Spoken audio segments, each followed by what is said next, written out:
મિત્રો, આપણને અહીં સાબિત કરવાનું કહ્યું છે કે sine theta minus cos theta plus 1 છેદમાં સાઇન થીટા વત્તા cos theta minus 1 is equal two 1/sec theta minus tan theta એવું સાબિત કરવાનું છે આપણે. બરાબર છે. તો સૌથી પહેલાં શું કરીશું, આપણે ડાબી બાજુ લઈ લઈશું. બરાબર છે. ડાબી બાજુ લઈ લઈશું આપણે ઇઝ ઇક્વલ ટુ ડાબી બાજુ શું છે? Sine theta minus cos theta plus 1 છેદમાં સાઇન થીટા વત્તા કોસ થીટા માઇનસ 1. બરાબર. આ આપણી ડાબી બાજુ છે. હવે અંશ અને છેદને શું કરીશું? અંશ અને છેદને કોસ થીટા વડે ભાગી કાઢીશું. શું કરીશું? કારણ કે આપણે શામાં લાવવાનું છે? ટેન અને સેકમાં લાવવાનું છે. તો શું કરીશું? અંશ અને છેદને આપણે કોસ થીટાથી ભાગી કાઢીશું. આપણે જાણીએ છીએ કે સાઇન થીટા અપોન, ચલો લખી દઈએ, એવા તમને વધારે આઈડિયા આવે. Sine theta upon cos theta બધા જ ને કોસ થીટા વડે ભાગવાનું છે. બરાબર છે. આ અંશ થઈ ગયો. હવે છેદને પણ આપણે કોસ થીટાથી ભાગવાનો છે.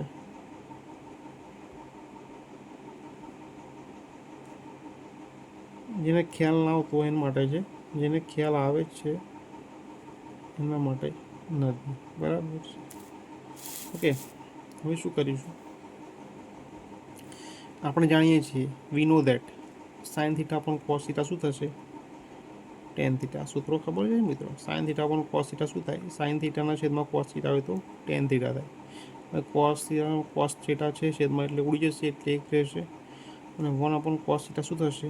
સેક થીટા થશે. શું થશે? Sec theta. સાઇન થીટા પણ કોસ થીટા શું થશે? નીચે છેદમાં ટેન થીટા વત્તા કોસ થીટાના છેદમાં કોસ થીટા એટલે 1 માઇનસ 1/cos થીટા શું થશે? Sec theta. બરાબર છે. ઓકે, આટલું આવી ગયું. હવે આપણને લાવવાનું શું છે? જે આપણે લાવવાનું છે એના પર વધારે ફોકસ કરીશું. આપણે શું લાવવાનું છે? આપણે આ લાવવાનું છે 1/sec theta minus tan theta આપણે લાવવાનું છે. તેવું તો આપણે શું કરીશું કે જેથી કરીને આપણે આ પ્રમાણેનું ફોર્મેટ લાવી શકીએ. બરાબર છે. એવું આપણે શું કરીશું એ આપણે વિચારવું પડશે. તો શું કરીશું? હવે આપણે છેદમાં શું લાવવાનું છે? આપણે tan sec theta minus tan theta લાવવાનું છે. બરાબર છે. Sec theta minus tan theta લાવવાનું છે. આપણે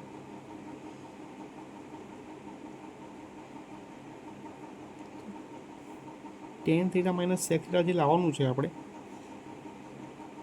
બરાબર, એની આપણે પેર બનાવીશું. શું કરાવીશું? પેર બનાવીશું.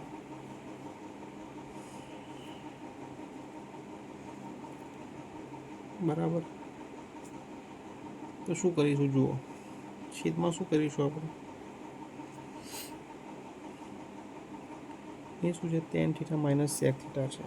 તો આપણે એ રીતે લખી દઈશું, કારણ કે આપણું મેચ થઈ જશે એ રીતે. બરાબર છે. તો tan theta minus sec theta ને આપણે જોડે લખીશું. શું કરીશું? જોડે લખીશું. અને જે નીચે એક વધ્યું એને અલગથી લખીશું. એ જ રીતનું ઉપર કરીશું. Tan theta plus sec theta ભેગું લઈ લઈશું. ટેન થીટા વત્તા સેક થીટાને ભેગું લઈ લીધું અને -1ને શું લખ્યું? બહાર લખ્યું.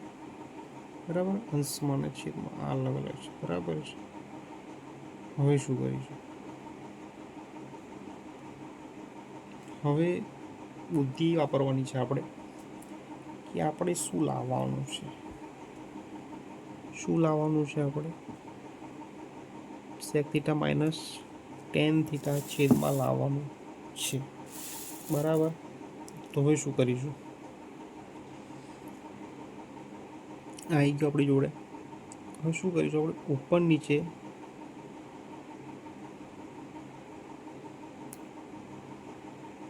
આપણે માઇનસ બનાવવાનું છે. શું કરવાનું છે ને, માઇનસ બનાવવાનું છે, બરાબર છે. એટલે કે એ પ્લસ બી, એ માઇનસ બી પ્રમાણેનું ફોર્મેટ આપણે લગાવવું પડશે, તો આપણનો મેર પડશે, બરાબર છે. તો ઉપર નીચે આપણે શું કરીશું, tan theta minus sec theta વડે ગુણીશું અને ભાગીશું, બરાબર. ઓકે, વેલિડ છે. ચલો આગળ વધીએ. જે કોઈને પણ ના ખબર પડે કમેન્ટ કરજો, દરેકનો આન્સર આપવામાં આવશે અને વિડીયો ફરી મૂકવામાં આવશે જો ખબર ના પડે તો, બરાબર છે. હવે જુઓ, ઉપર નીચે આપણે ટેન થીટા માઇનસ સેક થીટાથી ભાગવાનું છે. આખા જે પદ છે એનું એક કૌંસમાં લઈ લઈશ. શું કરીશ, એક કૌંસમાં લઈ લઈશ. તો જુઓ, tan theta plus sec theta -1 આખો કૌંસ પૂરો, ઉપરનો પૂરો, બરાબર છે, સમજ્યા. એની જોડે શું કર્યું મેં, tan theta minus sec theta કર્યું. શું કર્યું, ટેન થીટા માઇનસ સેક થીટાથી ગુણ્યું અને ભાગ્યું. ટેન થીટા માઇનસ સેક થીટાથી ગુણાકાર અને ભાગાકાર કર્યો તો શું થશે, એકનું એક જ થયું, ગુણ્યું અને ભાગ્યું એટલે શું થશે, એકનું એક જ થશે, અંશ નીચે ઉડી જશે, બરાબર છે. આ રીતનું કર્યું આપણે. હવે શું કરીશું, જે ઉપરની પ્રક્રિયા કરી એ જ પ્રક્રિયા નીચે કરવાની છે. Tan theta minus sec theta +1, બરાબર, આ કર્યું. હવે જુઓ, આ કેવું ફોર્મેટ આપણી જોડે આવ્યું.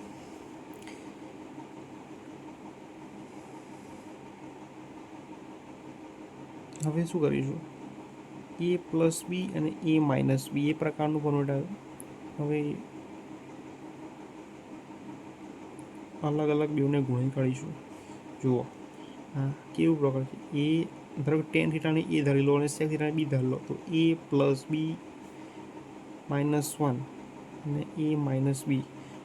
તો આપણે જાણીએ છીએ કે શું થશે, a plus b into a minus b શું થાય, a square minus b square શું થાય, a square minus b square.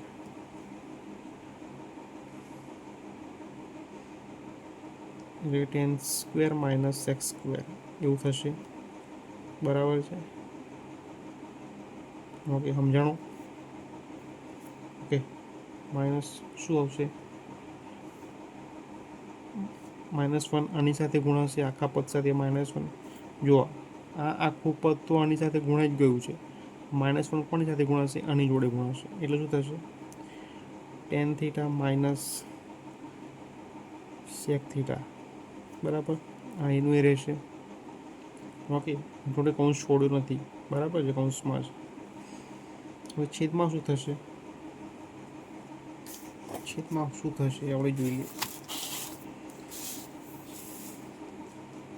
બરાબર. છેદમાં આપણે એનું લખી દઈશું બધું, tan theta minus sec theta +1 into શું કરીશું, tan theta minus sec theta, બરાબર છે. આપણે જાણીએ છીએ કે શું છે, આપણે જાણીએ છીએ કે sec square minus tan square is equal to શું થાય, -1. તો -1 શું કરવું, આપણે અલગ કાઢવું. જુઓ, બરાબર, ધ્યાનથી સમજાવું છું, ધ્યાન સમજજો. માઇનસ હું કોમન કરી લઉં છું આ બંનેમાંથી, તો કઈથી લખાશે, કૌંસમાંથી માઇનસ બહાર કાઢીશ તો સેક સ્ક્વેર કેવું થઈ જશે, ધન થઈ જશે, અને ટેન સ્ક્વેર કેવું થઈ જશે, ઋણ થઈ જશે, minus tan theta minus sec theta બરાબર છે. છેદમાં શું છે? Tan theta minus sec theta બરાબર plus 1 into tan theta minus sec theta બરાબર. હવે આપણે શું જાણીએ છીએ કે sec square theta minus tan square theta is equal to 1 બરાબર, એટલે -1 થયું. માઇનસ હું કૌંસ છોડીશ. શું કરીશ? કૌંસ છોડીશ. માઇનસની અંદર જો એટલે માઇનસ ટેન થીટા એની આગળ માઇનસ લાગી જશે અને માઇનસ માઇનસ શું થશે? હા, પ્લસ થશે બરાબર. એટલે શું થશે? સેક થીટા છેદમાં શું આવશે? બેઠું લખી દઈશું ઇન્વેજ બરાબર.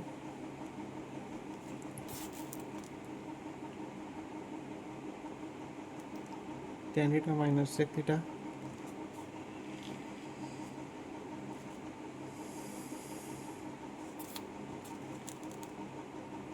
Plus 1 into tan theta minus sec theta બરાબર ને.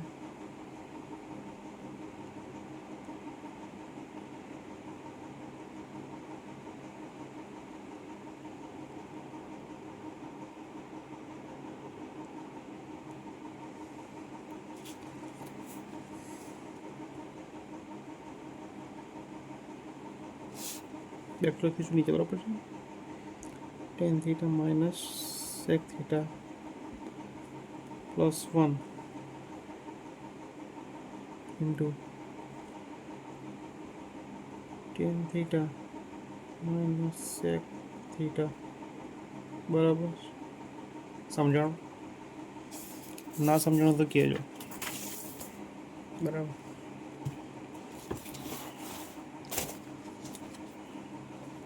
હવે શું કરીશું જુઓ. શું આપણું આવ્યું બરાબર છે. હવે શું કરીશું?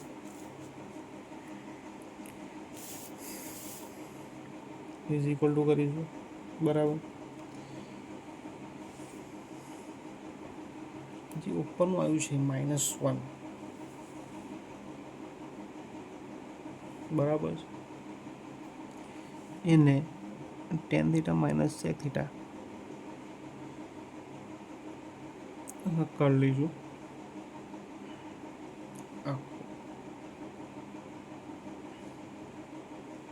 હવે હું શું કરું છું જુઓ. મારે નીચેનો છેદ ઉડાડવો છે. શું કરવું છે? ઉડાડવું છે. તો શું કરીશ? નીચે શું છે જુઓ. Tan theta minus sec theta plus 1.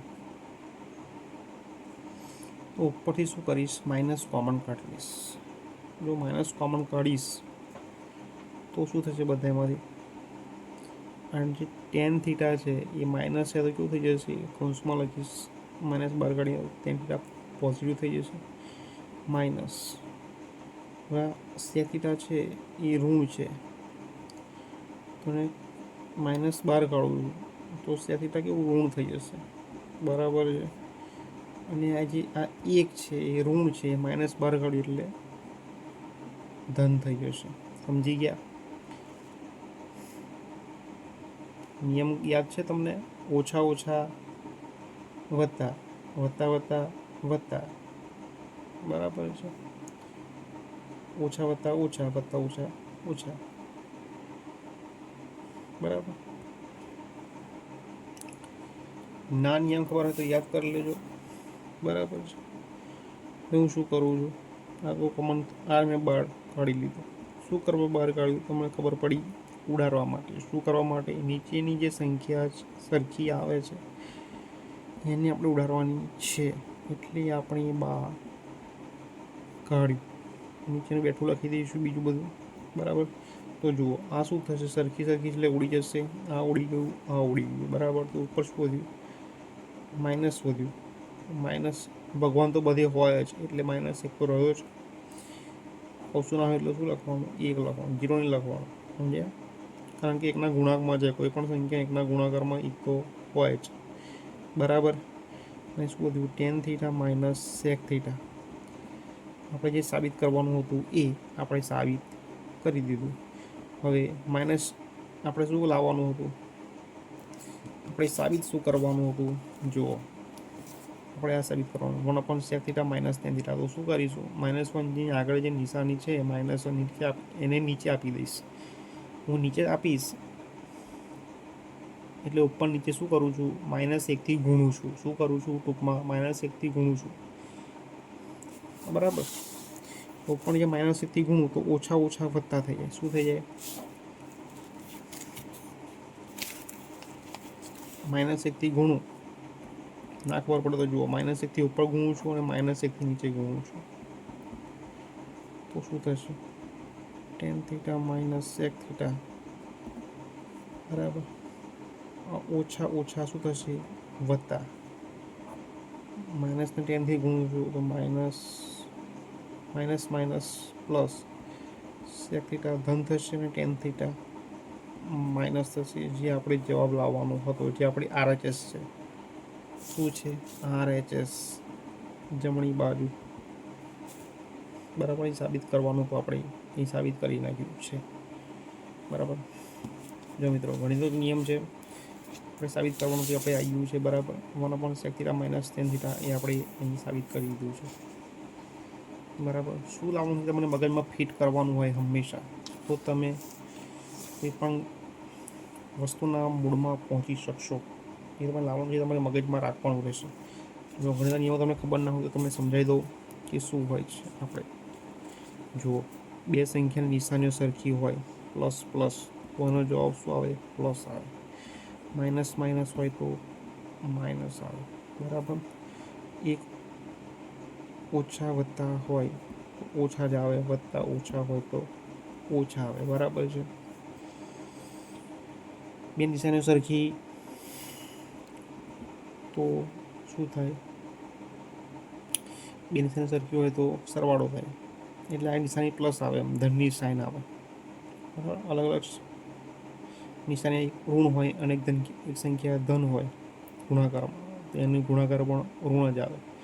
બે સંખ્યાઓ ધનનો ગુણાકાર ધન થાય, બે ઋણ સંખ્યાનો ગુણાકાર હંમેશા ધન થાય, બરાબર. અને બે અલગ અલગ સંખ્યા વિજાતીય ધન પૂર્ણાંક એટલે કે ઋણ પૂર્ણાંક હોય તો બેનો ગુણાકાર ઋણ જ આવે, બરાબર છે. સમજી ગયા, યાદ રાખજો, બરાબર છે. ચલો, મને બીજા દાખલામાં આવી રીતે